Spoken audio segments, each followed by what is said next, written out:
یتیموں کا مال، یتیموں کا مال نہ کھاؤ۔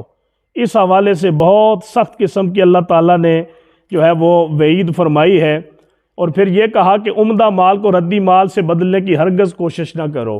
جائیداد کے اندر اگر بڑا بھائی آپ کا خدا نہ کرے فوت ہو جائے، چھوٹا بھائی فوت ہو جائے، اس کے بچے یتیم رہ جائیں، تو یہ کبھی بھی نہ کرو کہ یہ اچھی جائیداد ہے، یہ اچھا پلاٹ ہے، میں رکھ لیتا ہوں اور وہ اس کے بچوں کو دے دیتا ہوں۔ اللہ فرماتا ہے یہ ڈنڈی یتیموں کے حق میں نہ مارا کرو، بالکل کسی قیمت پر بھی۔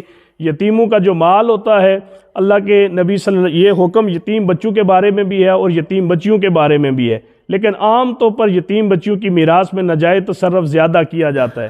یعنی حضور کی حدیث مبارکہ ہے کہ جو شخص کسی یتیم کے سر پہ اس طرح ہاتھ پھیرتا ہے، صرف ہاتھ پھیرتا ہے، اس کے سر کے نیچے جتنے بال آتے ہیں اللہ اس کو اتنا زیادہ اجر و ثواب عطا فرماتا ہے۔ تو آپ خود اندازہ کریں کہ اگر یتیم کے سر پہ صرف ہاتھ پھیرنے سے اللہ اتنا ثواب دیتا ہے، تو جو بندہ یتیم کا مال کھاتا ہے یا یتیم کے ساتھ زیادتی کرتا ہے تو اللہ تعالیٰ اس کو کتنا زیادہ جو ہے وہ عذاب دیتا ہوگا۔ یہ بہت زیادہ خاندانوں میں ہوتا ہے کہ جو اولادیں یتیم رہ جاتی ہیں، ان کے جو ورثاء ہوتے ہیں، جو اس کے جو چاچے ہوتے ہیں، پھوپھیاں ہوتی ہیں، وہ ان کے ساتھ بہت زیادتی کرتی ہیں۔ اللہ تعالیٰ نے پوری تفصیل کے ساتھ جو ہے وہ بیان فرمایا کہ یتیموں کا مال ناحق طریقے سے نہ کھاؤ، جب تک وہ عقل و شعور تک نہیں پہنچتے۔ ان کے مال کی اسی طرح حفاظت کرو جس طرح تم اپنے مال کی حفاظت کرتے ہو۔